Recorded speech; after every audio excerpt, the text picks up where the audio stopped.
Sud Radio Parlons Vrai chez Bourdin, 10h30, 12h30, Jean-Jacques Bourdin. Bonjour à toutes et à tous et merci d'être avec nous le matin entre 10h30 et midi et demi dans Parlons Vrai chez Bourdin. Vous avez la parole, vous le savez, au 0826 300 300. Racontez-nous ce que vous vivez. La pénurie de carburant, les heures de queue pour en trouver, les tensions autour des stations. Vous avez besoin de carburant? Comment vous débrouillez-vous? Vous n'êtes pas prioritaire parce que dans certains départements, il y a des professions qui sont prioritaires, des stations-service leur sont réservées. Nous en parlons ce matin.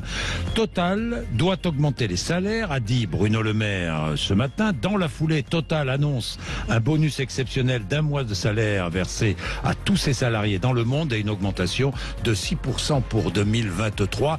Comment réagit la CGT? Eh bien, nous appellerons le responsable CGT chez Total qui va répondre au gouvernement et qui va répondre aux propositions de Total, la CGT qui globalement veut élargir le mouvement.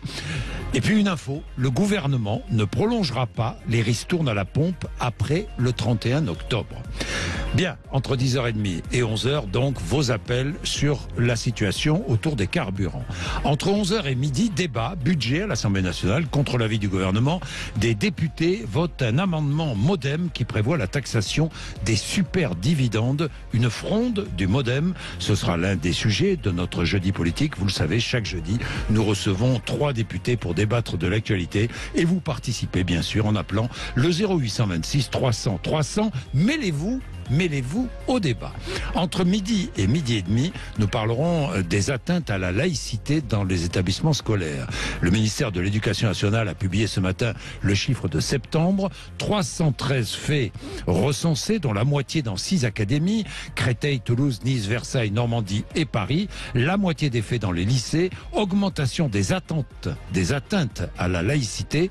Pour plus de transparence, le ministère donne désormais des chiffres mensuels. Cette augmentation concerne le port de signes et tenues religieuses, en particulier des abayas et des camis. Vous savez, les camis, c'est tunique longue pour les hommes. Nous en parlerons tout à l'heure entre midi et demi. Là encore, vous témoignez, 0826 300 300. Vous pouvez retrouver l'émission en podcast sur sudradio.fr et sur notre application Sud Radio, sur notre chaîne YouTube.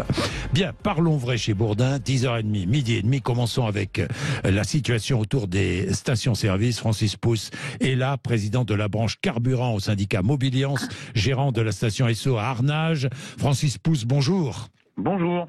Combien de stations-service aujourd'hui en rupture totale de carburant en France? Alors, ce que je peux vous dire, c'est que hier soir, on était à 47% de stations handicapées, j'allais dire, soit en rupture totale, soit en rupture partielle, issu d'un sondage quasi quotidien que l'on fait auprès de nos adhérents Mobiliance. Précisons que nos adhérents Mobiliance, c'est 5800 stations et non pas les grandes surfaces. Voilà, 5800 stations. Près de la moitié de ces stations sont en pénurie totale ou partielle de carburant. C'est cela, hein? Tout à fait, oui. Bon. La situation s'améliore ou se détériore? À hier, la situation se détériore. Après, les annonces du jour vont peut-être faire bouger des choses, oui. Mais j'attendrai pour voir. Vous attendez pour voir. Bon, la situation se détériore. Je sais que certains sont prioritaires. Certaines stations sont réservées à des professions prioritaires. Chaque préfecture peut établir sa liste des véhicules prioritaires aux stations-service. Félix Mathieu, ça change d'un département à l'autre. Oui, prenez le Vaucluse, 6 stations-service avec des files dédiées aux policiers, gendarmes, aux douanes, aux pompiers, aux ambulances, au personnel de santé, au transport scolaire, aux éboueurs, des files d'attente ouvertes pour ce qui est du Vaucluse, seulement de 9h30 à 13h30. Alors si on regarde du côté de l'Aisne, là, bon, on a des files prioritaires ouvertes plus longtemps, de 7h30 à 18h, des files réservées également aux pompes funèbres. À tout cela, le Pas-de-Calais ajoute les taxis, les dépanneuses, les services autoroutiers, priorité aux services de sécurité de secours dans la Somme, mais aussi dans le Val d'Oise et dans l'Oise, à la police, aux douanes, priorité aux professionnels de santé. Dans l'Oise, le Nord y ajoute la collecte de sang, le transport d'organes, des files prioritaires mises en place aussi dans 7 stations de l'Hérault pour les forces de l'ordre, les secours ou désormais en Haute-Garonne. Alors notez par contre que l'Essonne y a renoncé à ces files prioritaires, c'était jugé trop complexe dans la pratique. Oui, trop complexe, des files prioritaires, mieux vaut réserver des stations-service entièrement dédiées aux professions qui ont besoin de carburant, aux professions d'urgence. Oui, pardon. Vous êtes d'accord, oui, Francis Pousse? Oui, on a dès vendredi dernier, on a écrit à l'ensemble des préfectures de métropole pour dire la solution, c'est la réquisition. Même si ça ne nous arrange pas du tout, parce que quand une station est réquisitionnée, elle ne vend que aux professionnels concernés. Mais pour une bonne gestion de la crise, c'est la seule solution. Évidemment, il faut que ce soit à part égale entre grandes surfaces et nous-mêmes, mais parce qu'une file prioritaire, déjà, il faut pouvoir accéder à cette file prioritaire. Or, si vous avez, comme on a vu dans certains cas, 1 kilomètre de queue, la station est déjà inaccessible. Et en plus, ça oblige aux exploitants de stations à gérer ces files prioritaires. Alors, vous prenez l'exemple du Vaucluse, c'est 9h30 à 12h30 parce que il y a présence des forces de gendarmerie. Mais on ne peut pas avoir des forces de gendarmerie ou de police derrière toutes les files, derrière toutes les stations qui sont en file prioritaire. Mais bien sûr, Francis Pousse, pour les stations, c'est aussi un manque à gagner considérable. Alors, effectivement, la situation. Vous avez ou pas du carburant. Alors, pour être honnête, les jours où vous avez du carburant, vous en vendez plus. Mais si vous en attendez pendant 3, 4, 5 jours que vous êtes en rupture totale, c'est absolument pas avantageux. De plus, souvent, quand vous avez du carburant, il faut doubler les effectifs de caisse, voire tripler parce qu'il faut quelqu'un dehors qui fait, entre guillemets, la police. Donc non, c'est une situation absolument pas tenable. Oui, pas tenable pour vous, évidemment. Alors, vous êtes livré en moyenne habituellement, vous êtes livré tous les combien? Alors ça dépend de la typologie des stations. Évidemment. Si je prends mon cas à moi, c'est à peu près 1 fois par semaine. 1 fois par semaine. Et voilà. Donc là, en l'occurrence, vous n'êtes pas livré 1 fois par semaine. Non, on n'a pas de visibilité. C'est le cas d'ailleurs sur la plupart des marques. 50% de nos adhérents déclarent ne plus avoir d'informations claires de livraison comme avant la crise. Donc en gros, on attend et on voit ce qui se passe. Et c'est particulièrement anxiogène aussi. Ça. Oui. Et ça crée des tensions, et notamment des tensions autour des stations, Francis Pousse. Oui, parce que 72% d'un sondage d'hier de nos exploitants déclarent que les incivilités sont augmentées et 23% d'une manière importante. Puisque bien évidemment tout le monde veut du carburant, sauf que ce n'est pas le pompiste qui est responsable du manque de carburant. Et parfois, comme on le voit entre autres dans la presse, il y a des esprits qui s'échauffent. Des esprits qui s'échauffent. Vous avez eu des remontées, des témoignages, Francis Pousse? Oui, moi j'ai un de mes exploitants qui nous expliquait hier qu'ils en étaient venus aux mains avec quelqu'un qui ne voulait pas comprendre que il y a, alors j'allais dire une file prioritaire, mais il y a la file pour tout le monde et chacun attend son tour. Alors c'est souvent le cas aussi quand on interdit les jerrycans, bien que ce soit dans certains cas un arrêté préfectoral, mais évidemment certains ont toujours la meilleure justification du monde pour demander un jerrycan et ça c'est très compliqué à gérer. Et que faites-vous avec les jerrycans d'ailleurs, Francis Pousse? Alors on conseille à nos adhérents d'être pragmatiques, c'est-à-dire que vous avez les professionnels, je vais prendre par exemple ceux qui s'occupent de l'entretien des jardins, qui ont eux besoin de sans-plomb ou de gasoil dans des jerrycans pour faire marcher leur machine. Donc ça, on leur conseille de laisser passer, bien évidemment.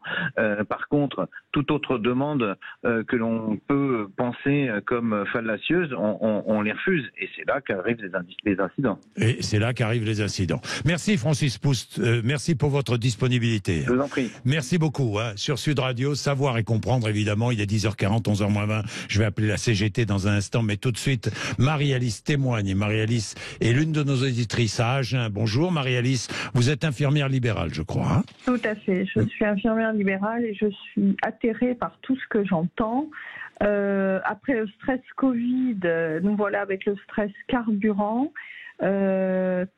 Les tarifs affichés à la pompe à ce jour tiennent compte des 30 centimes qui vont prendre fin octobre. Quand 31 31 octobre, voilà. Oui. Nous, nos déplacements à domicile sont facturés 2,54 €. Imaginez un petit peu ce que ça peut représenter en sachant que nous faisons en moyenne, enfin moi en tant qu'infirmière libérale, essentiellement dans un secteur rural, plus de 200 km jour. La population que nous allons voir, ce sont des gens de plus en plus âgés qui ne voient que l'infirmière libérale. Alors certains de mes collègues, puisque nous sommes en communication via le net, sont obligés de trier les patients et d'aller à l'essentiel. Je trouve ça, au XXIe siècle, assez affolant. Voilà. Je rencontre aussi beaucoup de personnes, puisque je fais partie du bureau syndical de la FNI Agen. Je rencontre aussi beaucoup d'infirmières qui jettent l'éponge, qui veulent arrêter, mais attention, elles ne vont pas repartir à l'hôpital. Certaines vont garder les enfants, voilà. Donc il y a quand même, on est en train de vider l'hôpital de ces professionnels, on est en train de vider la ruralité de ces professionnels parce qu'ils n'en peuvent plus. On nous demande de plus en plus d'intervenir à domicile pour pallier au déficit médical. Sachez que nous, on est en moyenne à 12-14 heures de travail sur le terrain. Ouais. Voilà. Comment faites-vous pour trouver du carburant aujourd'hui, Marie-Alice ? Vous êtes prioritaire, non ? Alors, sur le secteur, on est encore relativement, privilégié. Oui, il y a encore de l'essence, oui. Voilà. Dans le département d'à côté, uniquement certaines pompes proposent du carburant aux professionnels de santé, mais à des tarifs 2,40 €. Ouais, 2,40 € le diesel. Ouais. On ne peut pas toutes... moi, je suis désolée, Moi, aujourd'hui, je travaille 2 fois plus qu'il y a 10 ans. Oui. Et pour un salaire, un revenu pratiquement équivalent. Donc, on ne peut pas toutes s'équiper de l'électrique, sachant que l'électrique n'est pas non plus la solution. Moi, j'ai des collègues sur Agen qui roulent ou en vélo ou en trottinette. Moi, je ne peux pas. Je suis dans la campagne. Mais oui. Voilà. Ben bien sûr. Merci Marie-Alice pour votre témoignage dans tous les cas. Merci. C'est la réalité du quotidien, de votre quotidien. Et il faut en prendre compte et il faut écouter. C'est ce que je trouve de formidable dans cette émission, c'est que vous appelez, vous participez et vous nous dites ce que vous vivez. Il est 10h43. Je vais appeler dans un instant le secrétaire général de la Fédération professionnelle de pétrole de la CGT qui représente les stations Esso et Total. Et Emmanuel Lépine est avec nous dans 2-3 minutes. Un peu de pub. Vous êtes sur Sud Radio, à tout de suite. Jean-Jacques Bourdin. J'attends vos témoignages. Racontez-nous ce que vous vivez, ce que vous voyez au 0826 300 300. Total doit augmenter les salaires, a dit Bruno Le Maire ce matin. Dans la foulée, Total annonce un bonus exceptionnel d'1 mois de salaire versé à tous ses salariés dans le monde et une augmentation, c'est une proposition, de 6% pour 2023. 6% sur le salaire. Emmanuel Lépine, bonjour. Bonjour. Vous êtes secrétaire général de la Fédération professionnelle de pétrole CGT. Emmanuel Lépine, est-ce que ces propositions vous vont ou pas ? J'en sais rien, on n'a rien reçu de chez Total. Total, ils balancent des communiqués de presse, peut-être. Mais jusqu'à preuve du contraire, les négociations, ça se fait autour d'une table.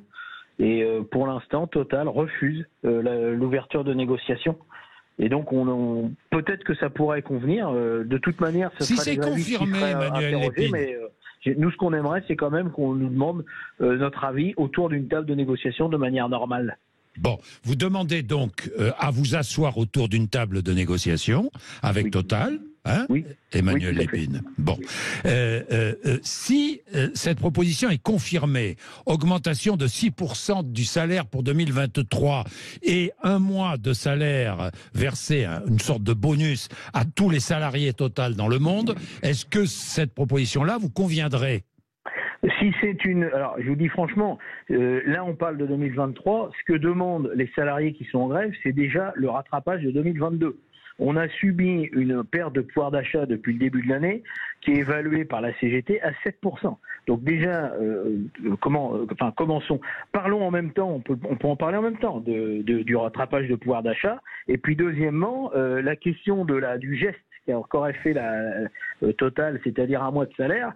Si c'est 1 mois de salaire par an, et donc qu'on écrive ça, c'est-à-dire un 13e mois, qu'on écrive ça dans un accord, et puis peut-être que la CGT va le signer. Effectivement, c'est une bonne base de discussion. Mais nous, on n'attend pas un geste du bon prince. Ce qu'on attend, c'est des négociations honnêtes et franches, et surtout loyales. Bon, mais c'est un pas. Vous êtes d'accord? Est-ce un pas en avant, selon vous, de la direction ou pas? Si, écoutez, si c'est confirmé, hein. Non, mais Emmanuel Lépine, je vous comprends, hein, si c'est confirmé. Ce qu'il faudrait, c'est déjà qu'ils nous le disent en face. Oui. Que je ne sais pas si c'est Jean-Jacques Bourdin qui est nommé médiateur entre la CGT et Total, je ne crois pas. Non, Emmanuel Lépine, mais moi je veux bien être médiateur entre la CGT et Total. Hein. Emmanuel Lépine. Mais donc, c'est-à-dire que pour négocier, il faut être deux. Nous, on est déjà assis à la table des négociations, on attend, et ça fait depuis le mois de mars dernier qu'on attend les négociations. Et donc, qu'elles s'ouvrent enfin, parce qu'effectivement, je comprends les gens, ils en ont ras-le-bol. Bah oui. Oui, ça, voilà. Les gens en ont ras-le-bol. Aussi, d'ailleurs, ils en ont ras-le-bol parce que ça fait quand même, pour certains, plus de 3 semaines qu'ils sont en grève et les grèves, c'est des pertes de salaire. Alors, ça veut dire que tout le monde en a ras-le-bol, Emmanuel Lépine, là, aujourd'hui. Voilà, apparemment, oui, sauf la direction de Total qui se permet de faire donc des annonces dans la presse, y compris mensongères, quand ils annoncent des salaires à 5 000 balles, ou alors des annonces sur, par contre, là, c'est des vraies annonces de dividendes, comme ça a été fait le 27 septembre, 2,6 milliards d'euros supplémentaires pour les actionnaires.